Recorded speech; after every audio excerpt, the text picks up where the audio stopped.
Hello, everybody. I'm Michael Palsak. This is episode 72 of I Just Got My Kid to Sleep.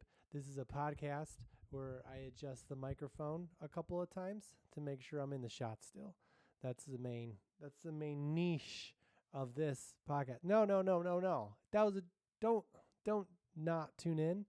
This there was a come on. Get you guys know. People know. If they're listening, they know what it is. I got my setup here. It's one of my favorite setups so far. If you want to, I appreciate the listen. Don't feel the pressure. But I got a good shot angle of my fractured dad. No bones, just fractured dad frame. Um, that was broken by not my son and not me. And then this wonderful Dad of the Year card, and then a super dad in honor of this time of year, this of me. No, Superman just came out. Did you see Superman the movie?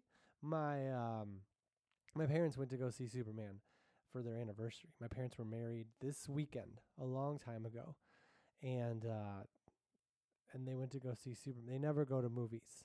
They never do much. They don't do a lot. Like my parents are going to Las Vegas next week for my shows, but they weren't the one that coordinated. Like other family members were going, and then they were like, "He's your son, so you should go."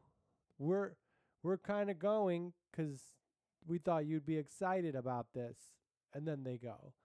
That's that's the only way my parents really do stuff now is if someone who they really love, not like me, like they love, but like they'll see me, they don't get to see a lot, schedule something where everyone's gonna go, and then they're like, we'll go. So everyone's coming to Vegas, and Vegas is not very far from where I live, 4 hours, in perspective of like where they live, right? They live in another region, another time zone. And so I was like, hey, I'm driving back the next day. You can just drive with me and fly out of, California, Los Angeles or whatever. And they said that they would think about it. It's up in the air. I think it's a good sign though, because my dad has just asked me to stop their newspaper up until the day, which would include a trip to come see me. So that's a very millennial son boomer thing to say, like, hey, stop my newspaper. I get a newspaper. I've tried to stop it. They keep delivering it. Like I still pay to read it, like, and I want to read it. When I'm out of town, I think my newspaper, it's got a lot of functions. It functions as a newspaper, but it also lets thieves know when I'm not home. It's just a good signal for them. And it's good that they have that system, because I've said stop sending it these days a lot of times, and they still send it to the point where I feel like I got to have another subscription for someone to come pick it. I need like a newspaper watcher. Like, hey, can you come watch my apartment? No, that's fine. They don't need to watch my apartment. Just get my newspaper and put it somewhere. Throw it, read it, sell it, do whatever you want. But I just don't like people knowing, that apartment is empty. But then I think about it, like I live in an apartment, so if they did take something, I don't have anything small worth of value, so it would just make more room, um, which is great, really. Like it's easier to cut ties with it then. I don't know. I think about that with like merch and stuff because I sell shirts. They say not friendly on them. This is a Mario shirt. I don't sell this. I was wearing it one time at Super Mario Land. Well, it's called Super Nintendo World, but my son and I call it Super Mario Land because we have our own language. And I don't know why it's called Super Nintendo World. It implies that they're going to build on to it. But if you've seen a theme park, they need physical space. So it's all in your head. But anyway, they were like, is that like a vintage shirt? And I was like, no, it's from Target. But someday it'll be vintage. That's the good thing about vintage things. If not today, if you keep going, like Seth Rogen had an interview that pops up on TikTok every now and again. And this show is sponsored by TikTok. No, TikTok. Um, and he was like, hey, if you don't give up, then you can never fail because it just hasn't happened yet. And he said it in a way that was like inspiring and like you just don't stop and then you never fail. Because when he says it, you're like, oh, you you have you I believe, but it's also like, or you could just try forever. But I think what he didn't include was that the journey is the success. And maybe because he was on TV when he was a teenager. I don't know what TV like. I wonder what. I guess there's a lot of streaming stuff. Anyway, so my parents were like, my dad said that he didn't know if they could come for a couple extra days after Las Vegas because they're older now, which that's always true. That's I think Mitch Hedberg has a joke like that where he was like, "This is a picture of when I was younger." Yeah, they're all. He says it funny, and so my dad was like, "We're older now. We can't really vacation for that long." And I'm like, "I think that means you can. You know, I feel like the older you get, the longer you can be away. For people who travel long, you could buy a room on a cruise and go around the world when you're older. Like, I'm not saying we want you to, but I'm not. I think some people at a certain age, family wouldn't be opposed to being, you know, knowing you're okay, right? Because they are, people get older, right? And it's like not like that it wouldn't be unsafe, but it's like, well, what are you gonna do? They have a lot of stuff they can do. But anyways, I'm excited. I've been last night. I stayed up super late. Like I stayed up till what time did I stay? Like it was about 4:30 a.m. by the time I fell asleep. I just got myself to sleep at 4:30 a.m. and I was organizing and not really cleaning, mostly organizing. I feel like cleaning can be like a last minute thing. You can like hire someone for help. There's a lot of people out there. There's a lot of apps that could help. Not the apps, but to get you someone to clean. But just like getting rid of, make it put. Here's what I've realized as an apartment owner, not owner, but you get it. Um, the main thing that your job is to take things and put them in a pile that with other things that look either you can, if you're cleaning up, you can either put it behind a wall and do whatever. That's one option. If you have a wall with space, that's an option. That's the number. Well, not about number one. I'm not ranking them. I haven't thought about this. I know. I don't think about anything on this. Someday, I don't know. So you take them and you put them behind a wall, like a door. There's a door. You have to get there. You can, you're not unless you're a ghost who has too much clutter. I feel like ghosts would have a good excuse for holding on to stuff. You're like, how come you can't get rid of that? Because I'm gonna be around forever. That's why. And I think that some point in eternity, I might want to play with this toy I had when I was 6. I might. Okay? If you're not a ghost, I judge you. You could be harder on your. Don't be hard on yourself. Go easy. But like, it can be easy. But a ghost, I get it. If you're a ghost, you're floating around for maybe eternity. I don't know how ghost rules work these days. It used to be you had unfinished business, but like with the world today, there's so much business that's not finished. So it's like, yeah, you're gonna have some stuff to do. Hold on to everything, and then, but it'd be nice if things were ghost things, so they could just go away. But anyway, you're probably gonna need a storage unit. You're probably gonna have to like haunt somebody. Like, whoa, oh, I'm so scared. What do you want from me?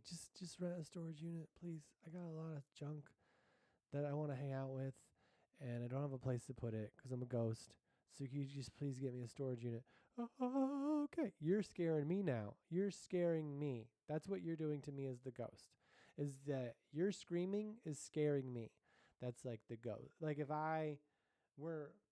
ghosts were real, maybe I think that would be one that I wouldn't want to see one. Not stay away. But like if they were, it'd be nice. I was like, oh, and like, yeah, you gotta tone it down because that's fright. How are you? What did you do in your life that you're this afraid of someone from the dead? Who are you thinking that I'm representing? Because this is scary that what a gaslighting ghost that is. Listen, there's something wrong with you're seeing me? Well, that's crazy. You're You should do whatever I say now.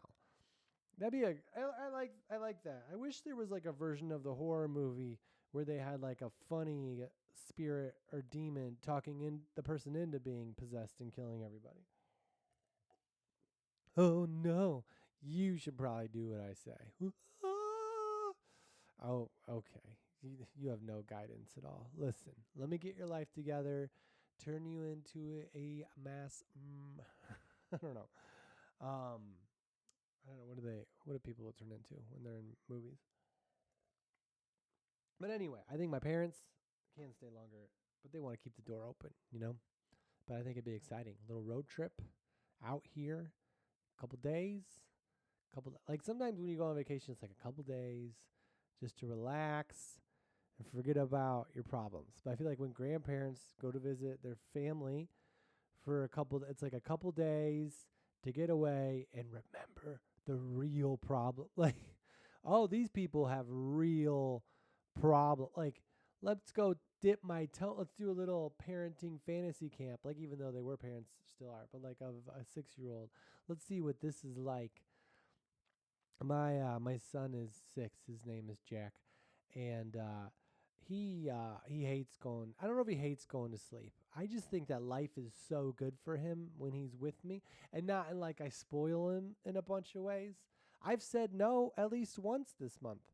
Like I just think he's so happy around his dad that he's like, let's not go to sleep. And the feeling is mutual. Very happy time. I don't really I know when I became a dad, the main theme that other dads approached me with was like, or they would hear on Instagram, which is like the new, you know, I feel like if not to talk about religion too much, but like if when like Christianity started, if they had Instagram, whew, that would be influential, you know? You don't have to like I guess that's not necessarily Christianity, but like you don't have to like put rules on tablets if you can just go viral. Anyway, so um that was just so my kid doesn't want to go to like he wants to stay awake. Like I feel like it's a quandary, it's a dilemma, it's a thing. It's definitely a little bit of a where we're like, how do I know when he's just staying up to stay up, right? Or if he's like got a legit beef with bedtime. That's all I want. And maybe most parents is like put him in bed. I don't know about most, but a lot of parents might be just go leave, put him in there and leave, and go live your. But I don't know. You just get into a pattern of it. When he was younger, I felt like if I forced him to do something, it it didn't always work out. You know, you can you can just put him in the bedroom and leave, and but it doesn't feel. I mean, I would do that for sure. Anyway, but now before bed, you do like one thing one time, and he like likes it, and then I was like, we have to do that before we go to bed. And last week we called grandma and grandpa like 6 every day for like 4 or 5 days in a row. It felt like 6, and because he knew that. And a lot of times I feel like when I see my nieces and nephew FaceTime with my grandma and grandpa, there's a laptop involved. This is so smart by my sister-in-law. There's a laptop. Each kid goes up to the table. They talk. They share. They laugh. They get out the joke book. There's like, it's like they're there. It's like an audience with grandma and grandpa. It's like, this is what we're doing. Yeah. And there's love and there's smiles. But everyone's staying right there, and when the kids get bored, it'll be done. But I have a phone, and we FaceTime them, and then my son is a little younger than his cousins, and so he just grew up in an age, especially during the pandemic, where that was a person. Like during the pandemic, that just became the person. If you weren't there, this was your person. Like remember Family Matters? And Steve Urkel, right? One time he created a robot. This was also a Bob's Burger episode. Maybe the same guy wrote both ones. I don't think that's fair to poke holes in the similarities between a Bob's Burger and a Failing Matters, but they both had robot versions of them. I think Steve Urkel's was a little more technology because this is before iPads. Go to like school instead of them going, and I think Steve Urkel had a robot version of himself, but I felt like there was also like just like a video camera of him. Anyway, someone hit me up with the details on that. And where's my producer? Can you look that up? Cool, he's on it. My son's really big on looking that up. He really wants me. I've talked about this with other children's books. We'll read I think he's into science, or I think someone told him that was like a good job, that he wouldn't have to live with his parents for a long time with. Maybe that's after hanging out with my his grandpa. I don't know, but like he loves saying that he wants to do science stuff. Like at school, there's a class, and he thought it was a STEM class, but it turned out to be like a STEAM class, which included arts. That's what the A is. And he was like, no, I'm supposed to do a STEM. Like kids get a thing in their brain, even if it's this thing, you can just tell them, but also they're smart and they know. Anyway, I don't know what I was talking about there. I mean, I know in the moment, but where we were, but anyway, my parents will FaceTime with my son, and I just have to like film him on the thing, and then he plays hide and seek with my parents, and it's very fun on parts of it because I'm not playing hide and seek, so he doesn't have to hide from me. He just has to hide from the camera. So I'll see him like hiding at a door. Like he's not behind the door. He's just on the door. And so I'll do one of these things where I'm like, I don't know where he is, Grandma or Grandpa. And then I'll walk past him. And then the screen, I can see him like run away, which I feel like on my parents' side has to be very cute. Like I feel like I'm really hooking them up with an authentic Jack going to sleep experience. Like they'll be like, I think I saw something, and I'll go back to the other door in the other room, and they'll be like, do you see it? And then I'll make it so they can see him run off again, and it's just seeing a little like kid run away, trying to hide when he's clearly on camera is adorable. And then we'll catch him, and then it evolves to the point where he basically locks himself in the bathroom. Not locks, but he puts himself in the bathroom, and then he gets some of my trophies, and you have to answer trivia questions from the trophy. Not real trivia, but like made up trivia. We talked about this. And then if you win, you can beat a level.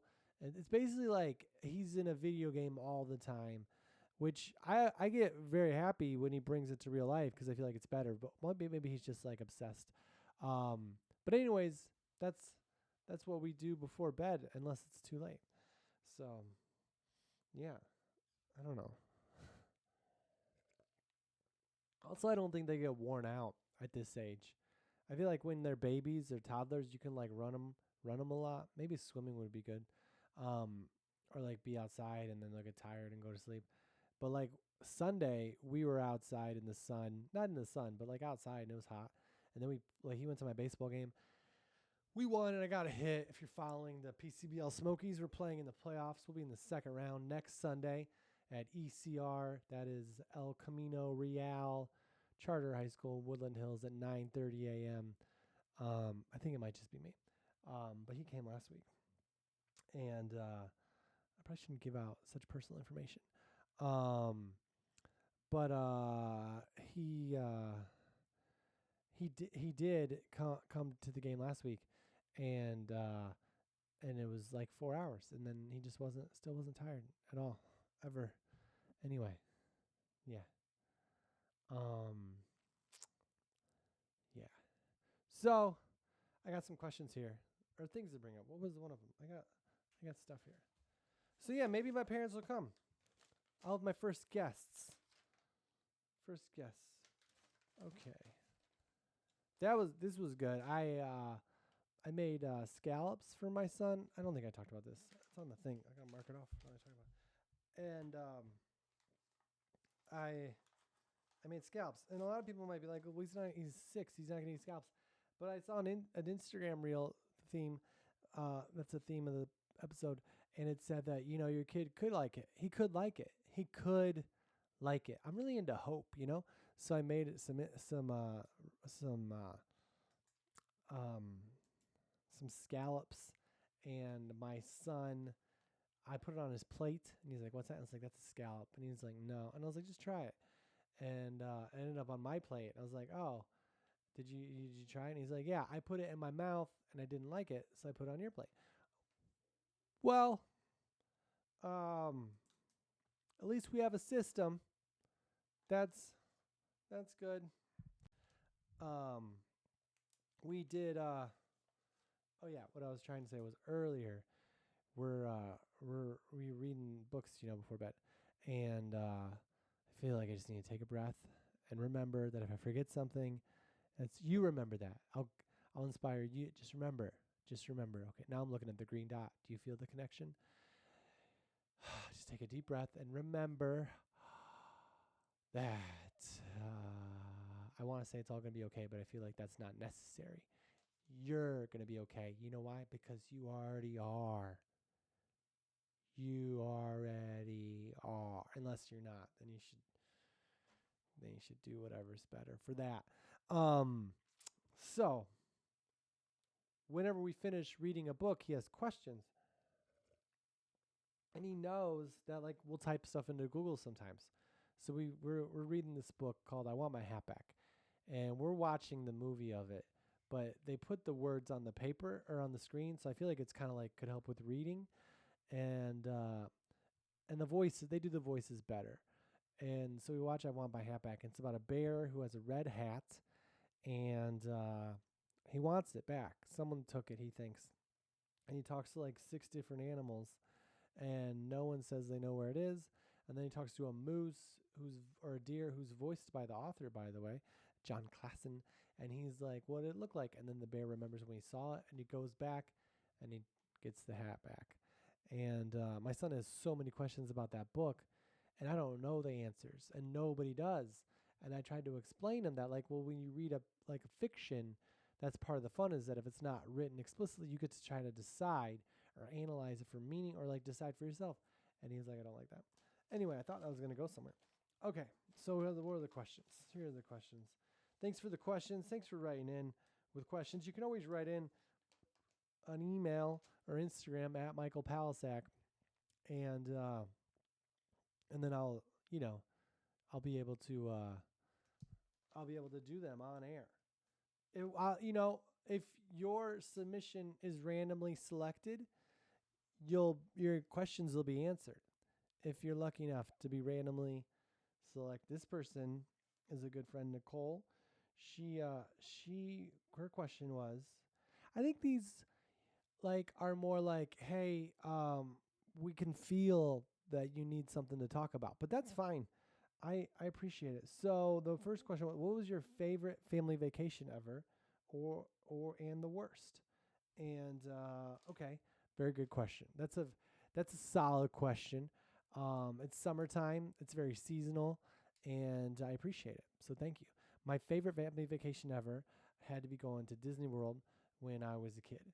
We went 2 times in my life as a kid. There were some families that would go more often, and I look at them the way I looked at people with iPods when I was in college. I was like, where did you get the money? Like, and then you find out, oh, it's just like a choice kind of.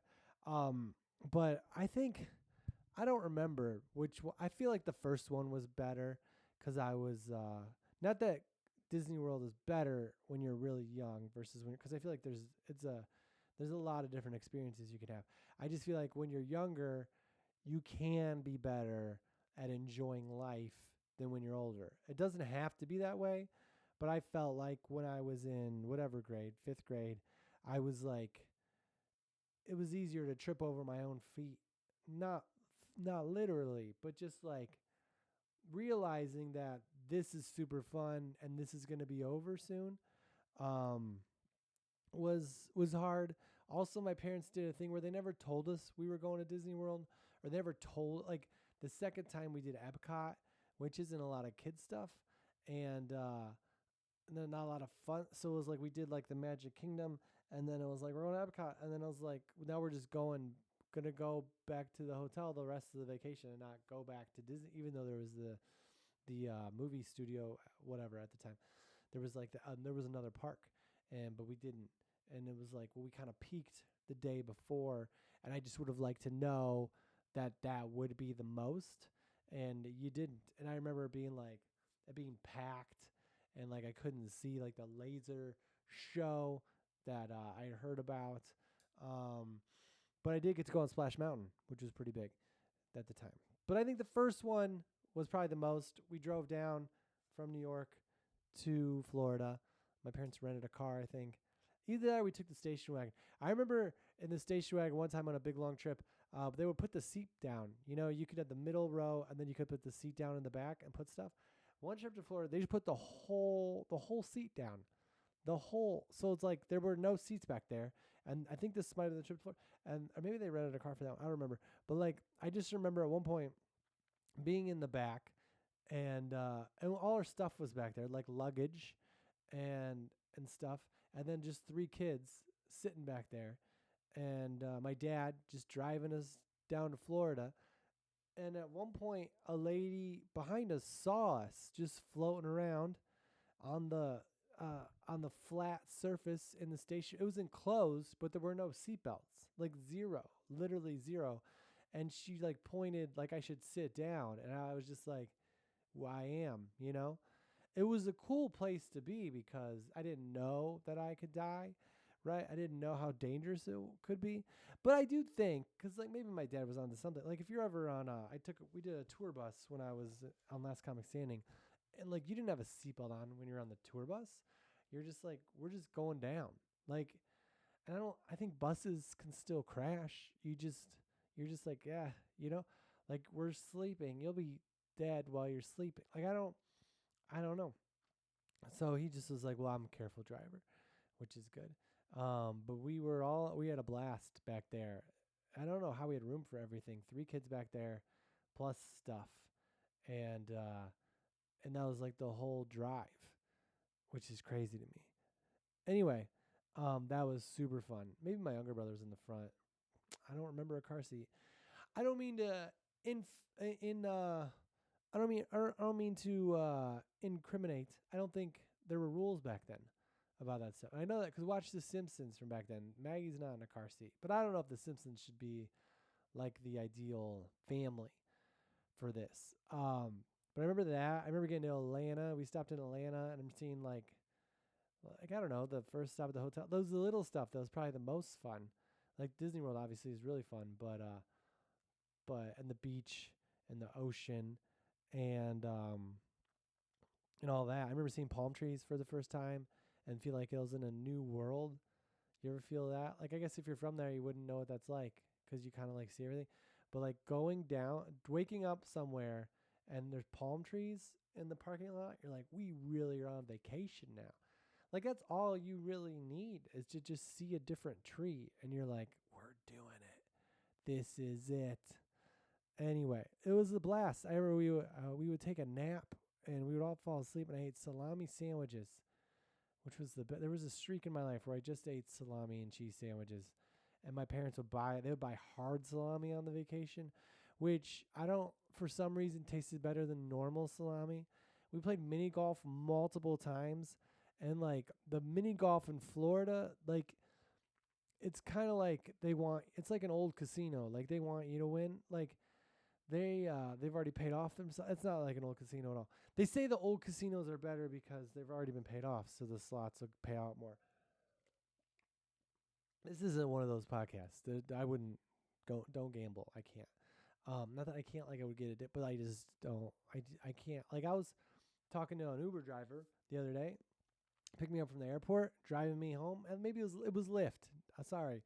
And he was talking about the casinos in the area, and I was like, I don't like, no one likes losing, but I lost like a lot recently, and I didn't want. And he was like, how much? And I was like, $200. He was like, yeah. And he started laughing at me, and I was like, I have a child. $200 is like almost a trip to Disneyland. Like, I don't know. Anyway, we played a lot of mini golf, which I love. Pirate themed mini golf in Florida is my favorite. Like, I know pirates were bad people, but the fact that there's so many fun miniature golf places inspired by them, you know, it sucks that they murdered and stole and the bad stuff, but like the mini golf is fantastic. The themed mini golf, it doesn't make it all worth it, but it is nice that we're so detached from the evil of a pirate that we can be like, because pirates aren't even like Robin Hood was a good guy. He stole from the rich, he gave it to the poor. Pirates just stole and killed, and we were like, mini golf, like no rules, no job. Like it's just like pirates were like white collar crime before they were banks. Like they're not good people, but the mini golf, you're on a boat, you're on an adventure, there's treasure. I guess the treasure is kind of anyway. So the mini golf, and then we never were. No one ever told us about we were going to Disney World. We just went to the beach, and then like my dad, I think when he was a kid, they went on a vacation every summer.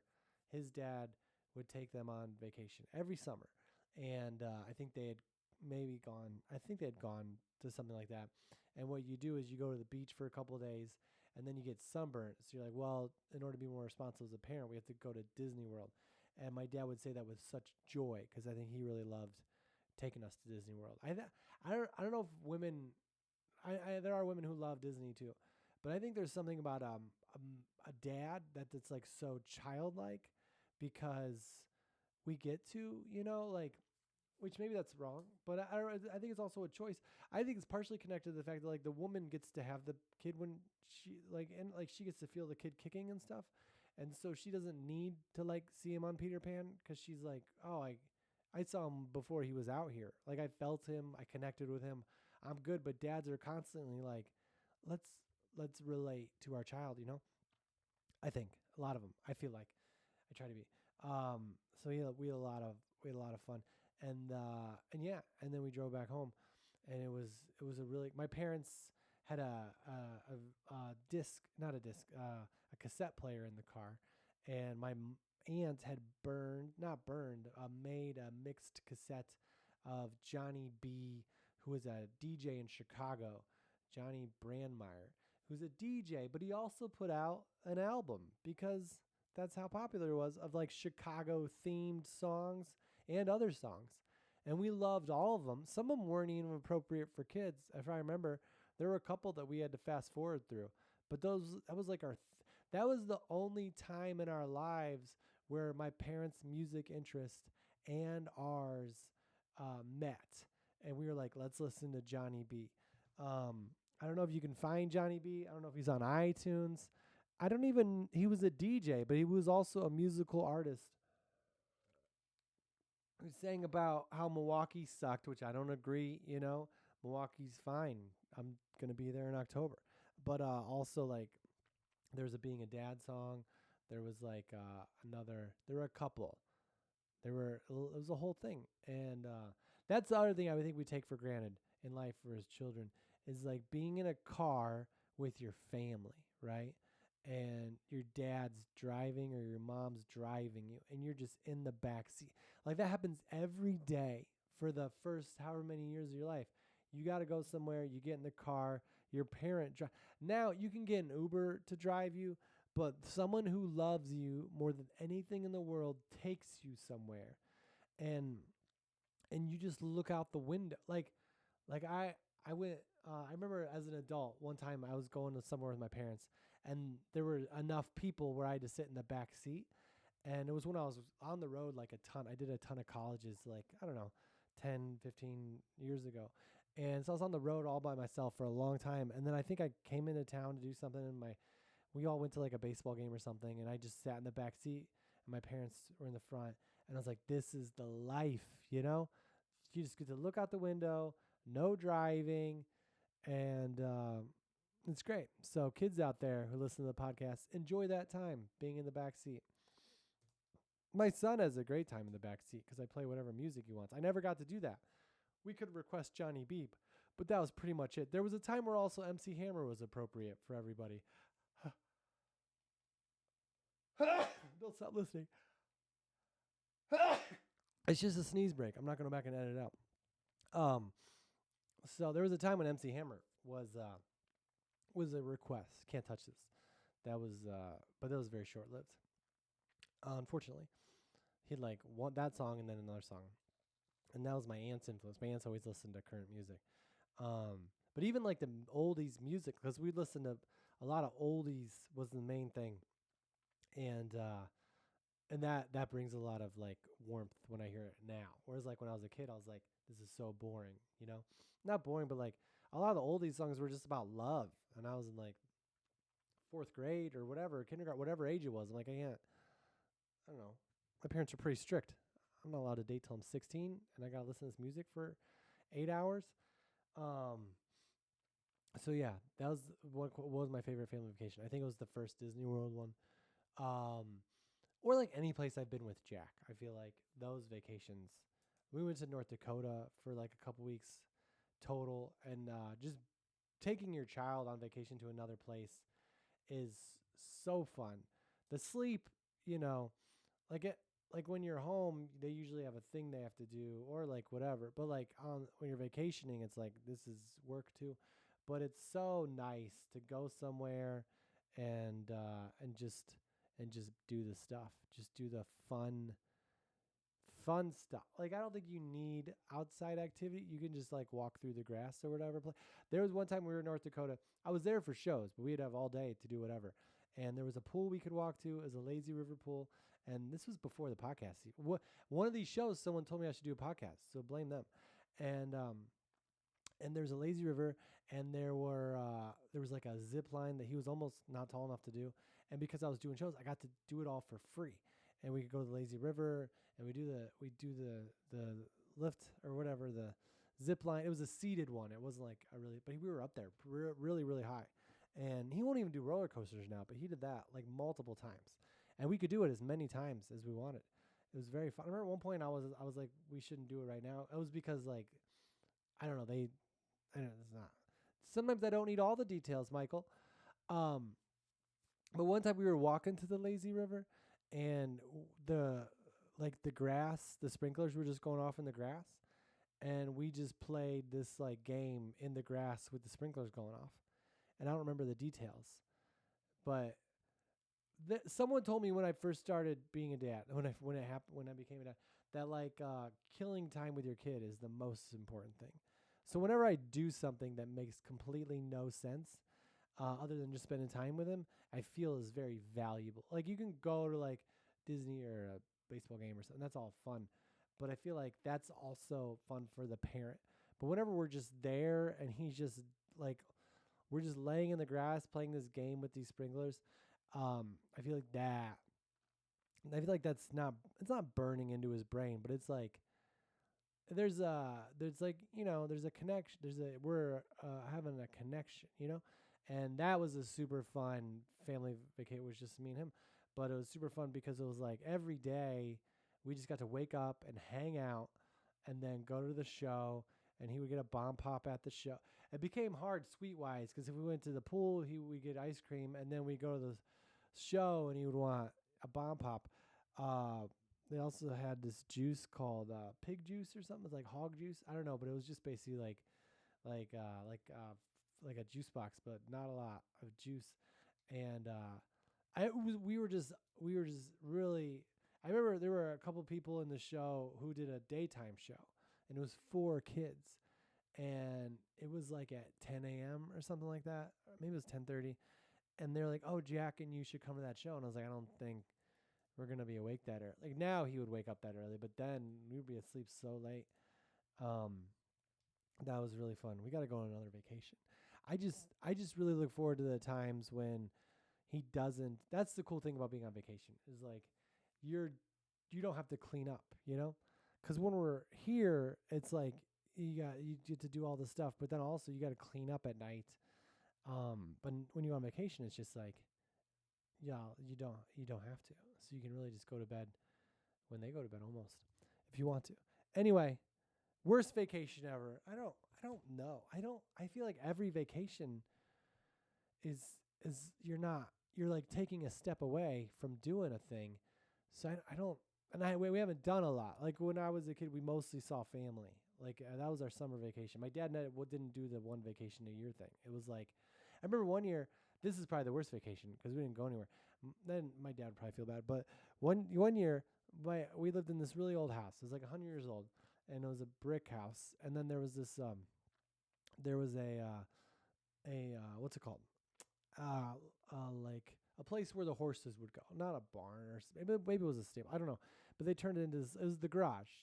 That's the word, the garage, and it was made of brick also.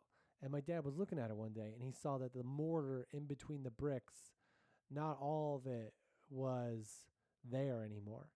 And I don't know who told him this or if he just decided, but he's like, I got to fix that. So for 1 week of his vacation that summer, him and his brother just took cement or whatever you put in between and just put it in the gaps.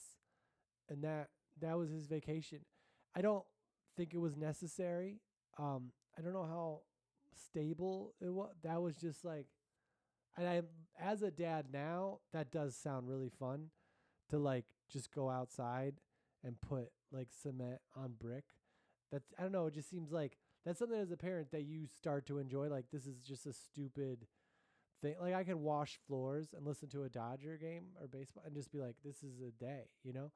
Like there's something very satisfying about providing for your family in a way like that. So I get that. But that was probably the worst one because I remember the second time we went to Florida, he was like, my dad was like, because during the week in the summer, my mom was really nice. She got to stay home with us, so we'd go to the pool, right? That was like almost every day, and then we come home and then play and then eat and go to bed. Or like our job was to play, and then my dad would on the weekends when he was off, we'd go play baseball or whatever it was. But he'd take us to a field out in the country, and we'd play baseball on like a high school varsity field because they didn't lock them up, and we would just play and practice or whatever, and like that's fun now, but as a kid you're like, he would drive us 10 minutes into the country and then we would just be there, and you didn't know when you're going to go home. You didn't know, like practice isn't really fun for a kid. Like with your teammates it's fun, but when you're with your brothers and your dad, you're just like, when is this going to stop?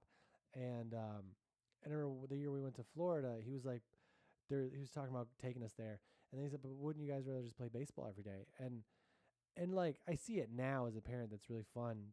But we do that every weekend. Anyway. And then what's another question?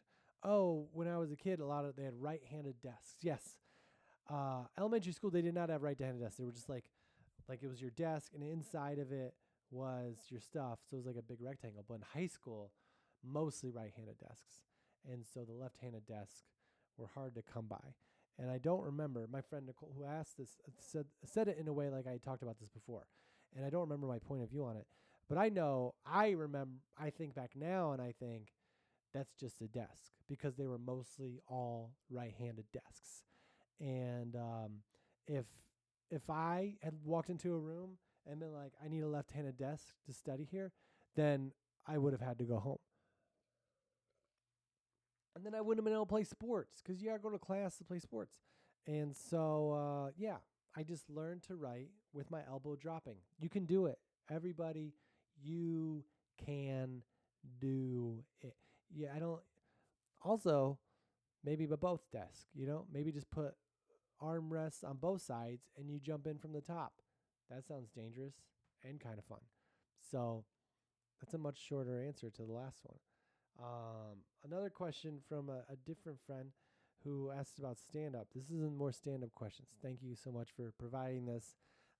I hope people are enjoying these or falling asleep if you want to, unless you're driving. Stay awake.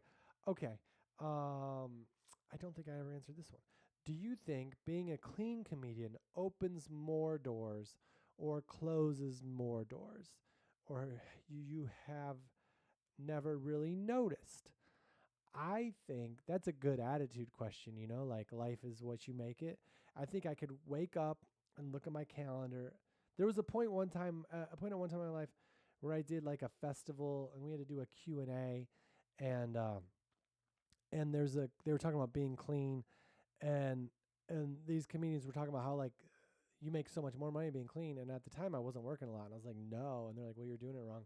And so I think I've definitely looked at my life and been like, this is unfair that I am appropriate for everybody and I'm not like selling tickets or being booked. But then I've just stopped looking at it like that because I think when you're not clean, you can look at shows that you could have done and be clearly like, oh, if I was clean, I would at least be eligible for these shows. But when you are clean, you really can't. Like, there's very few things that contribute so strong to your career where I can look at and be like, oh, if I was dirty, I would get this. I don't think it closes any doors really. And then the idea of it opening a door, I think that's just a great attitude. I think you should look at everything that it could open a door, especially opening a door. Like, I don't know, I have this thing going on in my apartment right now where it smells like pot, like a lot of the day because of when the AC kicks on. It smells like pot. And I try not to make a big deal out of it, marijuana for people. And because one time a babysitter was over and she didn't smell it, but I was like, I don't know. I don't know what really, it doesn't smell like cigarettes and it smells like smoke. So I just assume that's what it is. Because it doesn't smell like strong. It just smells like it's been in there for a while. I don't know. I don't know what it is, but I let them know before and they just changed the air filter, which I don't think that affects smell at all. And then I smelled it a lot and I was like in a kind of like a tired, bad mood. So I texted it again. I was like, hey, it just smells like this whenever the AC comes on. And then they came in today and they're like, hey, can we come in today? And I was like, I gotta go. I didn't feel really good about it. You know, I didn't feel like this is the time, but I was like, I gotta go, but they can come in and fix it.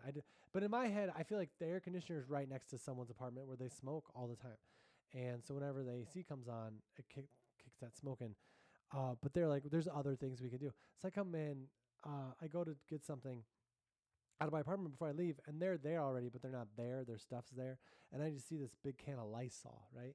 And I'm like, I don't like that, you know? I don't have anything against Lysol, but I'm just like that seems like my solution to that of like, oh, I just spray Lysol in my apartment and then I don't smell pot. But I feel like the solution from above should be like the solution. You know, I don't think it should be something I could think of. Like they could just give this to me.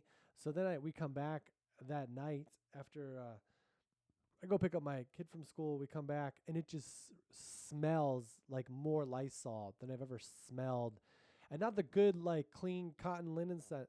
Like when I was in college, I had this Lysol that was it's disinfectant. You know, it's not supposed to be a smell. It kills stuff and it smells good second. Like Lysol's number one move, murder. Killing bacteria. Number two, covering up the smell of death. And my roommate was like, don't spray that because it's killing stuff. So it just smells like Lysol when I turn on the air conditioning. So I opened the windows and then I was like, oh, I could turn on the AC while the windows are open. Maybe that'll get it out. But then I'm like, I'm here right now. So now I just have Lysol pumping through my vent. And luckily not really in the rooms where we're sleeping. I have such a huge place. But I can smell it right now. And it's just like, you know when you have cleaner and it's because you like washed your floor or whatever, like, you know, that's in the wood or in the tile or whatever. But like this, I'm just like, this is in the air. Like this was sprayed and now it's shot. I don't have any headaches, but it feels like this isn't the solution, you know, but I'm trying to be positive. I'm failing miserably. I messaged them today because I was going to see how it went. Maybe it went away. And I was like, oh, it smells like they sprayed a ton of Lysol and it's bad. And I haven't heard back yet about that. But if anybody knows how to fix something like that, that's my question. I think I really just got to open the windows tomorrow and just hope it goes away and turn on the AC and hope it goes away. And that'll be fun for the AC bill. But so that's the attitude thing. Like some people might look at that and be like, oh, I love the smell of Lysol. I don't. Or like, that's so nice that they took the time to think about it. Because what's nice is I'd messaged them before about it and they'd ignored it. And then they like changed the vent, which felt weird. I don't know. Like I have, we have recycling, right? And this is a little beef, you know, with the building. And they have recycling containers. And you're supposed to crush your boxes, you know, before you put them in the recycling, which I do. I do that even though I have like an allergy to the particles in cardboard. I do it because I'm supportive of my community. But you know what I also do? You know what I also do, everybody? Yeah, we're on a run now. We're strapped. Like, I also put my recycling in a box, and then I take it all out in the box. So that box is full of stuff. So you can't break down the stuff, right? And so I throw this in the recycling, right? And it's not even a big box. It's like this, If you're not watching, it's like the size of a baby. Don't picture a baby in a box. But like it's there and I put it in there. I don't think of crushing it because what am I going to empty the box out and then break down the box? Maybe. Okay, but it's full of stuff already. Do you not understand how much square footage are we trying to surface there? I don't know, but it's like it's full of stuff already. Like it's not just empty air. So I message about the smoke. And at some point, she's like, also, she saw the address to me on the box in the recycling. She's like, hey, I don't know if she said we're going to start fining or whatever, but she's like, got to break down these boxes. And I'm like, really? It's days like these, it's moments like these where I'm like, I don't believe in signs, but I feel like I don't want to leave. I love my place. I just got that nice, like old timey TV VHS player. My son grew up here, but I would like this stuff to stop. Anyway, I think we'll find out about the Lysol real soon. I mean, it's got a couple days. It can't stay in here forever, right? It's been a lot of hours. It still smells like that. I think they're like, oh, this will fix the smell. It's not the smell, okay? Sure, it is the smell. But you don't cover it up. Like, look up what happens if you smell too much Lysol. It'll make you get a headache just reading it because you'll be like, oh, I think I have that. It's not. Anyways, so did that help? I got a couple more questions, but I don't think I'm going to answer them today because we're almost near the end. And I don't want to take up too much of your time. I'm very respectful. And but this week I'll be in Springfield, Missouri at the Blue Room. It's my debut, so come check it out. If you're in Branson or Springfield, I'm going to Vegas the weekend after that. I'm doing they always call Branson is like the Vegas for people who don't drink. So I'm going to Vegas for people who don't drink, and then I'm going to, I don't know if Springfield's that. It's pretty close. And then I'm going to the Vegas, and I'll be at Brad Garrett's Comedy Club. And then the next week I'll be in Kearney, which is the Vegas of Nebraska, and Kansas City. Those are all really fun. So if you're in the area or you know someone who is, check out the show, check out the special. A lot of the show, if you come to a show and you've seen the special, you can tell how I feel it's going by how much stuff from the special I do. Because if the crowd is really good, I might do the special stuff because I don't want to let anybody down. Or if the crowd is really good, I might just do new stuff because I know that they're going to like the newer stuff because they're such a good crowd. So I guess you can't really tell, but I thought I was getting somewhere. But this has been episode 72, I believe. It's been going so well. The Lysol fumes are getting to me. No, they're not. It's all good. I appreciate you listening and watching. Thank you.